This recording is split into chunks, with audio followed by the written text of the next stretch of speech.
tayo doon.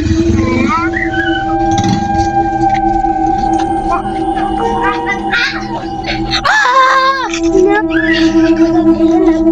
Ano nangyari sa akin? Bakit ako nandito? Nandito ka sa bahay namin. Anong ginagawa ko dito? Nasaan yung kaibigan ko? Namatay na siya. Sige, una na ako. Sorry, Althea, kasi nauna ako sa langit. Ang sakit ng ulo ko. Tara, uwi tayo sa bahay ko. Ano ba? Bitawan mo ako. Anong nangyari sa akin? Uy, anong ginagawa mo? Wala lang. Sumakit lang ang ulo ko. Ano ba? Sakit na naman ang ulo ko. Bakit masakit? Ano ba? Puro ka ng tanong.